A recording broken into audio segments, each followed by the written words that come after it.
Hello friends, सत श्री अकाल, आदाब, नमस्ते। My name is Digvijay and welcome to Chetan Bharat learning. आज हम आपके पास फिर से आ गए अपने मार्च के part fifth of the current affairs related to science and tech, defence and environment. तो without much ado let's begin with the current affairs. हमारे करंट अफेयर्स क्या क्या हैं आज के टॉपिक्स। इंडियन एयरफोर्स ने एक एक्सरसाइज की है जिसका नाम है डेजर्ट फ्लैग 6। और उसके बाद यूएस और इंडिया ने एक जो आर्टिफिशियल इंटेलिजेंस के बारे में इन्होंने काम किया है उसके बारे में इनकी जो ऑर्गेनाइजेशन काम कर रही हैं, किस एग्रीमेंट के अंडर काम कर रही हैं, हम वो डिस्कस करेंगे। ठीक है, पेंगुलिन एक जानवर होता है, हम उसके बारे में बात करेंगे। It has come into the list of critically endangered. And next is the large hadron collider beauty experiment LHCb, जो सर्न जो यूरोपियन जो रिसर्च है उसमें एजेंसी है उसमें एक एक्सपेरिमेंट किया है, तो हम उसके बारे में बात करेंगे। नेक्स्ट इसके जो ब्लैक होल के अराउंड साइंटिस्ट को तो मैग्नेटिक फील्ड फर्स्ट टाइम उन्होंने डिस्कवर किया है, तो हम उसके बारे में बात करेंगे। एंड जो हमारी आज की फर्स्ट न्यूज है वो है the Indian air force first time is in exercise of desert flag 6। तो अगर आपसे डेजर्ट फ्लैग 6 की एक्सरसाइज पूछी जाए, कंडक्ट कौन कराता है, ये एक्सरसाइज कंडक्ट कराता है यूएई एयरफोर्स। तो यूएई एयरफोर्स ये एक्सरसाइज कंडक्ट कराता है। तो लेट्स सी इस न्यूज के अंदर क्या है। For the first time the Indian air force is participating in the exercise flag 6 hosted by the United Arab Emirates air force. तो यूएई की एयरफोर्स है जो ये डेजर्ट फ्लैग 6 की जिन्होंने एक्सरसाइज कराई है। ठीक है, next is X Desert Flag exercise. Desert Flag is an annual multinational large force employment warfare exercise hosted by the UAE. तो एक मल्टीनेशनल लार्ज फोर्स मतलब काफ़ी इसमें जो मोर देन मल्टीनेशनल कंट्रीज हैं या मोर देन वन कंट्री इसमें participate करती है। आगे हम जाके पढ़ेंगे कौन कौन सी कंट्रीज इसमें पार्टिसिपेट करती हैं। What is its aim? Its aim is to provide operational exposure to the participating forces while training them to undertake simulated air combat operation in a controlled environment. तो बेसिकली क्या है कि जो भी इसमें पार्टिसिपेटिंग फोर्सेज हैं उनको एक सिमुलेटेड मतलब एक रियल टाइम एक उनको इन्वायरमेंट दिया जाता है कि वो उसमें कैसे काम करेंगे। ठीक है, no doubt it simulated, but अगर उनको रियलिटी में भी फेस करना पड़े तो उससे ज़्यादा फर्क नहीं है। ठीक है, it is about a 3 week long exercise. It means it took place on 3rd March and it continued till 27th March. And the name of the place is very important, Al Dhafra airbase in UAE. तो अगर 4 option आते कहाँ पे conduct हुआ था, तो अल धफरा। दफरा से आप कुछ भी याद कर लेना, डफली याद कर लो, दफरा दफा हो जा, कुछ भी इससे बना के ना आप याद कर लेना, इसका नाम है अल धफरा। ठीक है, तो नेक्स्ट इज द पार्टिसिपेंट्स। कौन कौन सी कंट्रीज थी जो मैंने आपको बताया कि मोर देन वन नेशन। तो the air force of the UAE, obviously Indian air force ने पार्टिसिपेट किया। यूनाइटेड स्टेट्स ऑफ अमेरिका की एयरफोर्स ने पार्टिसिपेट किया। France, Saudi Arabia, south Korea and Bahrain.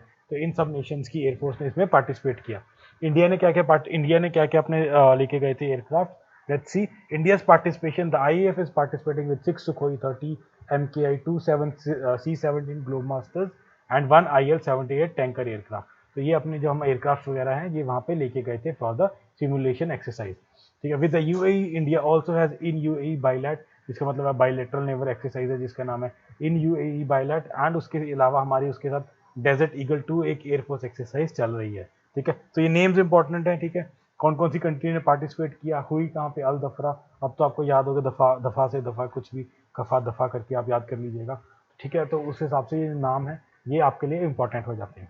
Next is US India's artificial intelligence has launched working on the field of artificial intelligence. तो US India artificial intelligence, जिसको USIAI कहते हैं, इन्होंने एक initiative लिया, उसके बारे में बात करते हैं।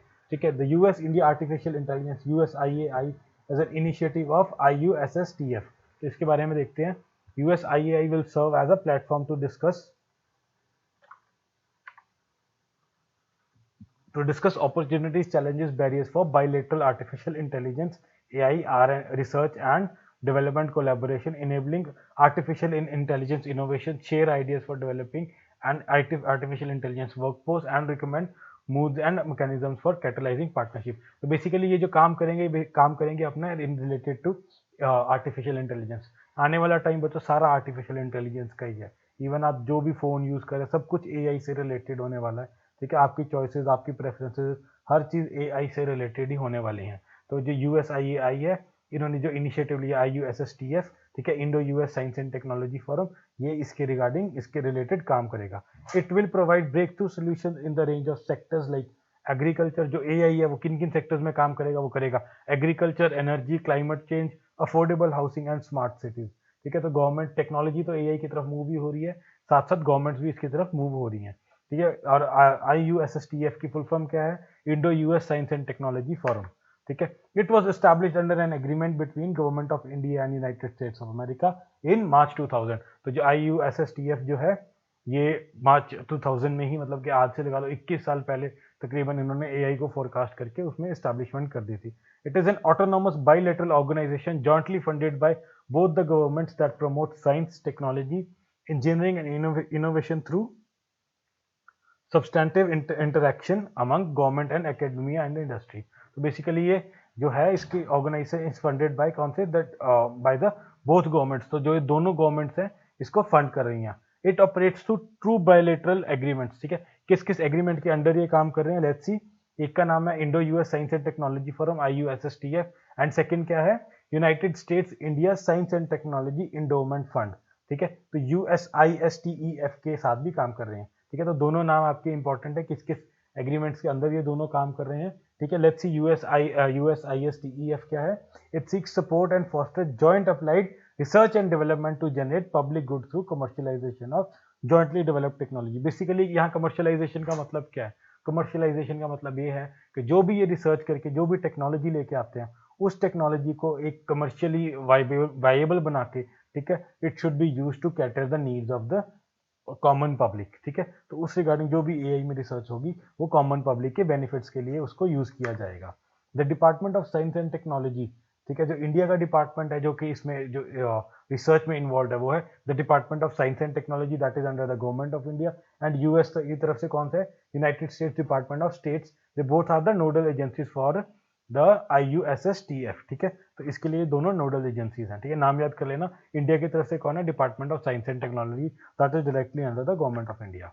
नेक्स्ट इज पेंगोलिन, एक तरह का जानवर होता है and it is critically endangered, तो इसके बारे में बात की गई है। It is the only known mammal with protective keratin scales covering its skin may soon become extinct if steps are not taken its conservation. तो बेसिकली इसको एक एंडेंजर्ड एक स्पीशीज में डाल दिया गया है IUCN द्वारा, ठीक है। तो उसके बारे में हम बात करें, Chinese pangolin is found in northeastern part of India and Indian pangolin is found in the rest of India।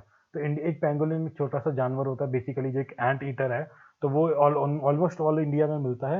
And जो चाइनीज पेंगोलिन है तो चाइना में, मतलब अगर देखा जाए तो चाइना में तो होगा ही, बट वो इंडिया के नॉर्थ ईस्टर्न पार्ट में भी मिलता है। उसको बाउंड्री का थोड़ा ना पता है कि ये इंडिया में पड़ती है चाइना में, तो वो अपने इंडिया में भी नॉर्थ ईस्टर्न पार्ट में मिलता है। And it is very much in danger है ना, इसको काफी ज्यादा हंट किया जाता है फॉर इट्स स्केल्स, क्योंकि are made up of keratin, ठीक है। Keratin is a type of protein. The pangolin is the most trafficked mammal in the world. It is hunted mainly for meat in India, उसके meat के लिए उसको Hunt किया जाता है। And China में उसके जो स्केल्स हैं, बॉडी पे स्केल्स होते हैं, उसके लिए उसको हंट किया जाता है। Almost 90% of the smuggling of pangolin and pangolin scales are through the north eastern India. तो देखा जाए अगर ये तो है ही है कि नॉर्थ ईस्ट से ही चाइना के साथ जो मेनली स्मगल का सामान इधर से उधर होता है, बट देखा जाए तो जो हमारे इंडियन जो रॉयल बंगाल टाइगर है और बाकी जो जानवर हैं वो भी नॉर्थ ईस्टर्न इंडिया के थ्रू ही स्मगल किए जाते थे। अब तो खैर बहुत लो लेवल पे काम हो गए। प्राइमरली अगर देखा जाए तो चाइनीज सर्कसेस में जितने भी रॉयल बंगाल टाइगर हैं वो इंडिया से ही स्मगल किए हैं टुवर्ड्स द चाइना, तो वहां से ही नॉर्थ ईस्ट इंडिया से ही उनको स्मगल किया गया है। The international union for conservation of nature has classified the Indian pangolin as endangered and जो चाइनीज पेंगोलिन है उसको क्रिटिकली इंडेंजर्ड उन्होंने क्लासिफाई कर दिया है। Moving on to the next news, large hadron collider beauty experiment. तो इसके बारे में बात करते हैं। रिसर्चर्स, इसमें कौन कौन से यूनिवर्सिटीज इन्वॉल्व थी, कौन कौन सी ऑर्गेनाइजेशन इन्वॉल्व थी? Researchers at the university of Zurich, university of Zurich involve थी। And second is CERN, united European organisation for nuclear research. तो ये दो ऑर्गेनाइजेशन इनमें इन्वॉल्व थी। एंड लेट्स सी इन्होंने क्या किया है, they have found new result at the large hadron collider beauty experiment, ठीक है। तो इसके बारे में पढ़ते हैं, व्हाट इज लार्ज हेड्रॉन, ठीक है। तो इसके बारे में बात करते हैं। The LHCb experiment is one of the 4 large experiments at the Large Hadron Collider at CERN in Geneva। तो CERN के हेडक्वार्टर्स भी जिनेवा में ही है, तो आप ये चीज याद रख लीजिएगा। CERN is basically the European nuclear research agency. तो आप ये भी याद रखें, what is CERN, it is European nuclear agency and ये रिसर्च करती है, न्यूक्लियर रिसर्च एजेंसी। एंड इसके हेडक्वार्टर्स का है, इसके हेडक्वार्टर्स हैं जिनेवा में, ठीक है। It is designed to study decays of particles containing beauty quark, the quark with the highest mass forming bound states, ठीक है। तो ये जो ब्यूटी कॉक की इसमें खासियत है, जो इसका डिके होता है ना बहुत नेग्लिजिबल होता है, तो ये उसको स्टडी करने के लिए इन्होंने ये एक्सपेरिमेंट कंडक्ट किए हैं। The large hadron collider is the world's largest and most powerful particle accelerator at CERN's accelerator complex. तो मैंने ऐसे आपको बताया था सर्न के हेडक्वार्टर का जिनेवा में, एंड वहीं पे ये कोलाइडर जो है वहां पे ही अवेलेबल है। अबाउट सर्न, व्हाट इज सर्न? CERN is a European organization for nuclear research and is one of the world's largest center for scientific research. Uses complex scientific instruments to study the basic constituents of matter and fundamental particles. Basically क्या है ये one of the world जहाँ पे costliest equipments भी रखी गई हैं, जो रिसर्च है वहीं पे हो, जैसे आपका कोलाइडर है ये भी वहीं पे अवेलेबल है। तो प्राइमरली जो मेन रिसर्चेज हैं ये वहीं पे ही पार्टिकल्स को कोलाइड करके उनकी डिफरेंट जो एनर्जी रिलीजेज हैं, फ्यूजन है, फिजन है, ये वहीं पे स्टडी किया जाता है। Here subatomic particles are made to collide together at close to the speed of light and their interaction is studied to provide insights into the fundamental laws of nature. तो basically क्या है कि इनको basically यहाँ पे various experiments किए जाते हैं, फ्यूजन के इनको हाई स्पीड्स पे बेसिकली पार्टिकल्स को कोलाइड किया जाता है, एनर्जी रिलीज के जो रिएक्शन है उनको स्टडी किया जाता है। तो उसके बारे में ये सारी रिसर्च कहाँ पे होती है? सर्न में, जिसके हेडक्वार्टर्स कहाँ है? जिनेवा। ठीक है, जिनेवा कहाँ पे है? स्विट्जरलैंड में। ठीक है, next is that scientists have found a magnetic field around the black whole. The scientist have first time observed magnetic field around a black whole. ठीक है, तो इन्होंने ब्लैक होल के आसपास एक मैग्नेटिक फील्ड ऑब्जर्व की है। कैसे की है? The astronomers working in collaboration between the Smithsonian Astrophysical Observatory and Harvard College Observatory have obtained a new view of the supermassive black hole at the center of galaxy M87। M87 मतलब मेजियर 87 some 55 million light year ago. तो इन्होंने study कर रहे थे और वहाँ इनको magnetic field around black hole के आसपास उनको एक मैग्नेटिक फील्ड मिली है।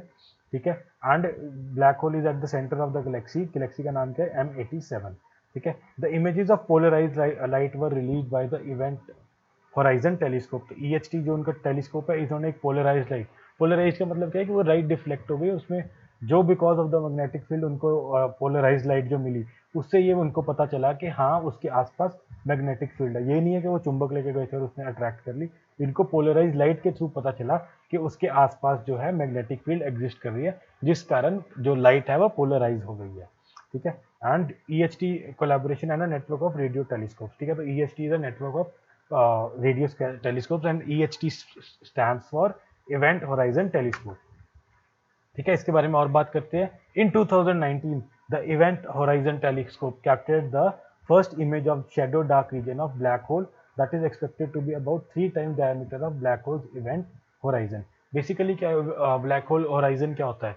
जैसे देखा जाए ना, एक स्टार के आसपास एक लाइट चमकती है, तो ये इसके आसपास का एरिया होता है जिससे कोई भी चीज़ एस्केप नहीं कर सकती। तो अगर कोई चीज़ एस्केप करती है तो उसके थ्रेशोल्ड या उसका जो भी ग्रेविटेशनल पुल है उसको क्रॉस करके, उससे एक्सीड करके, तब वो चीज़ उससे एस्केप कर सकती है। तो let's see, the event horizon of a black hole is linked to the object's escape velocity, the speed that one would need to exceed to escape the black hole gravitational pull. तो जैसे कि मैंने आपको बताया कि अगर मैं आपको एक होराइजन की एक मोटी मोटी इमेज दूं, तो अगर हम सन के आसपास जो लाइट देखते हैं उसको अगर एक ब्लैक होल कंसीडर किया जाए, तो उसके आसपास वाले एरिया को उसका होराइजन मानेंगे। एंड अगर वहाँ से अगर कोई चीज़ ने एस्केप करना है, फॉर एग्जांपल लाइट ने भी एस्केप करना है वहाँ से, तो उसको जो ग्रेविटेशनल पुल है उससे एक्सीड करना पड़ेगा, तो ही वो लाइट उससे एस्केप कर पाएगी। The event horizon is a threshold around the black hole where the escape velocity surpasses the speed of light. तो जैसे कि मैंने आपको बताया, जो एस्केप वेलोसिटी है it should be again greater than, depending के उसके ग्रेविटेशनल पुल कितना स्ट्रॉन्ग है। अगर उससे ज़्यादा है तो ही कोई चीज़ या कोई भी पार्टिकल लाइट उससे एस्केप कर पाएगी। नेक्स्ट इज कि बिकॉज वैक्सीनेशन ड्राइव चल रही है ऑल ओवर द वर्ल्ड, तो देयर इज न्यू टर्म कह लो should be has been inculcated, या न्यू काइंड ऑफ आइडेंटिफिकेशन हो चुकी है, that is vaccine passport. So let's see, recently Israel and other countries have mooted the idea of vaccine passport. Basically इसमें क्या है कि अगर आपको, जैसे हमें पासपोर्ट एक हमारी जो आइडेंटिटी है हमारी कंट्री की, हमारी नेशन की एक आइडेंटिटी है कि हम इस नेशन से बिलोंग करते हैं, ऐसी एक वैक्सीनेशन पासपोर्ट होगा जिसमें जिन जिन को वैक्सीनेशन लगी होगी, ठीक है, उनकी एक तरह से आइडेंटिटी है कि हाँ इनको वैक्सीनेशन लग चुकी है। The vaccine passport function as a proof that the holder has been vaccinated against COVID-19 and is therefore safe. ठीक है। तो बेसिकली क्या है कि अगर आप किसी कंट्री ट्रैवल कर रहे हैं, अगर आपके पास वैक्सीनेशन पासपोर्ट है, तो आपको जो नॉर्मल हम RT-PCR रिपोर्ट लेके जाते हैं उसकी ज़रूरत नहीं पड़ेगी। It is a digital document and will aid in the digitisation vaccination record across the countries. जैसे हमारे आरोग्य सेतु ऐप में हमें सर्टिफिकेशन मिल रही है, वैसे ही ये भी एक डिजिटल सर्टिफिकेशन है जो कि हमें ऑनलाइन ही अवेलेबल रहेगी। Vaccine passport is not a new concept. Many countries require travel from many African countries to US or India to submit a proof that they have been vaccinated with the diseases such as yellow fever. तो अगर India या US में भी कोई African country से travel करता है, तब उनका एक तरह से वैक्सीन पासपोर्ट या वैक्सीन रिकॉर्ड मांगते हैं कि क्या कि वो इंडिया में आके येलो फीवर जैसी बीमारियां ना फैला दे।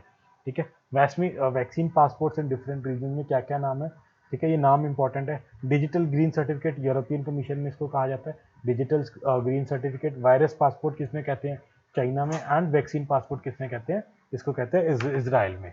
तो thank you friends, that was all for the day. And आप लोग प्लीज सेफ रहिए, अपना सुरक्षित रहिए। Don't get out of your home, take care of your parents, है ना। कोई अगर कहीं भी जा रहे हैं या मास्क लगा के जाएं, एंड एसेंशियल नहीं है तो बाहर मत निकलिए। दैट इज मतलब माई रिक्वेस्ट टू यू, है ना। तो प्लीज़ अपना ख्याल रखिएगा। So thank you friends, thank you, that was all for the day, thank you.